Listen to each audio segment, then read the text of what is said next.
It's hard to believe that Spider-Man No Way Home was released over a year ago. I mean, that movie was like the highlight of 2021. And it was one of the first movies that I saw in theaters since the whole quarantine situation thing. And I know there was a lot of hype around this movie at the time, and understandably so. I mean, who wouldn't want to see all these villains and the two Spider-Mans from the previous movies come back? I mean, that alone would get anyone to go and see this movie.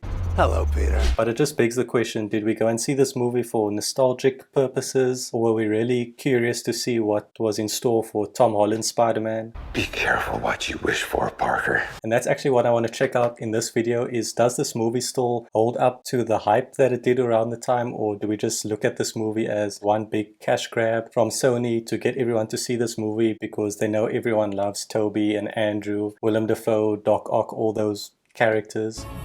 Fasten your seatbelts. Not gonna lie, I was actually, among all those people who only saw the movie to see the scenes with Toby and Andrew and all the previous villains. Like, I went to theaters, I think 3 times maybe. That's good. Right? That's better. Yeah.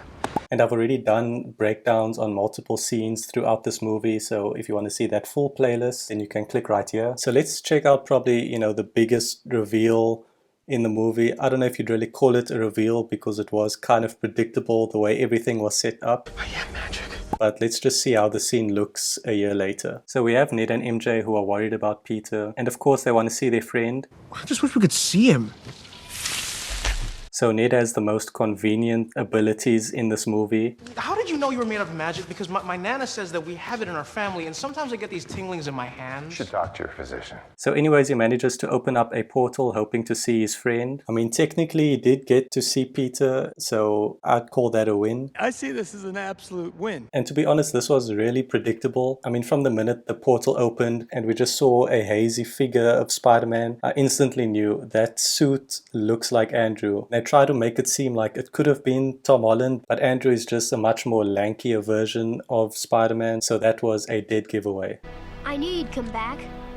Yeah, thanks for stepping up for me. But I'd be lying if I said I wasn't smiling with glee when I first saw him take off that mask and see this face of Peter Parker that I haven't seen since 2014. And say what you want about the Amazing Spider-Man movies. I know they're not great, like they're very average compared to the Tobey movies and the Tom Holland movies, but there's no denying that Andrew's portrayal of this character is so memorable.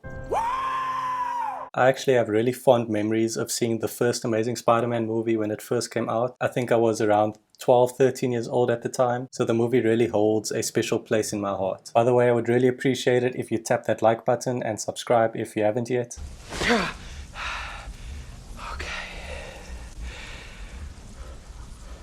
Anyways, after that awkward silence, we get Andrew just being such a lovable version of Peter Parker. I am Spider-Man. I don't carry an ID with me, it kind of defeats the whole anonymous superhero thing.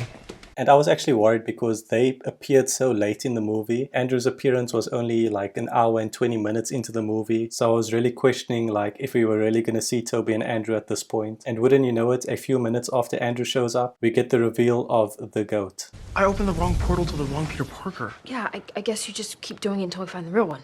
Ouch. No offense. Find Peter Parker!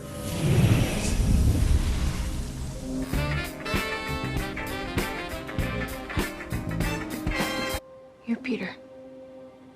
Yeah.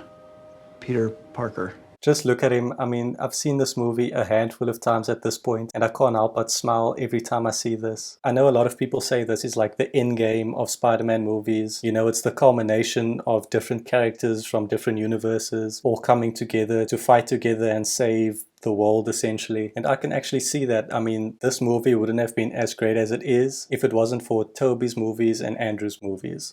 We should do this again, like, all hang out. It's nice. And there's no denying that Tobey probably has the most iconic villains out of all the live-action Spider-Man movies. And I always thought that the casting of those movies were just so spot on. While with the exception of, a few characters. Ooh, my spider sense is tingling. Anyways, we get to see more interactions with Andrew and Tobey with MJ and Ned. Wait, so you're Spider-Man too? Why didn't you just say that? I generally don't go around advertising it Kind of defeats the whole anonymous superhero thing.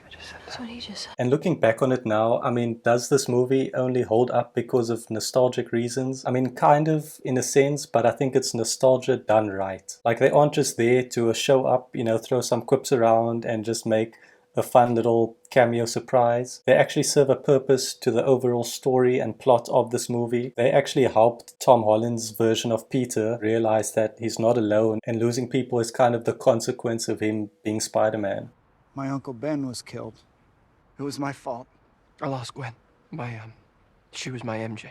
But going back to this scene in the movie, it does kind of seem out of place just like a bit, because this scene immediately follows the death of Aunt May, and us as the audience are still trying to process that moment, and this scene is just like the complete antithesis of what we're supposed to feel. I mean, no matter how many times you see this movie, there's no denying that this scene won't put a smile on your face.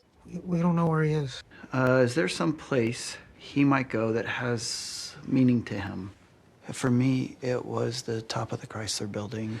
Empire State. It's a better view. That is a sweet view. But going back to the main question at hand, so is this movie only good because of the nostalgia it brings to us? I'd say yes and no. I mean, if you look at the main story of the movie, it does kind of feel a bit forced in a sense, and like, why would only Toby and Andrew's villains come through? But after that, I do think everything fits into place nicely, and it all does kind of make sense in the end. And I don't know, the whole thing of Toby and Andrew showing up in the living room of Ned's house. Like, you'd expect a bit more pizzazz, but obviously it's not in-game in any way. So I do kind of understand why they did it in that situation, because it kind of subverts your expectations. I mean, you wouldn't expect any big reveal to happen in a living room. And just when this movie lifts up your mood again, it immediately gets brought back down in the very next scene. And I actually did a full breakdown of that scene, which you can check out by clicking here.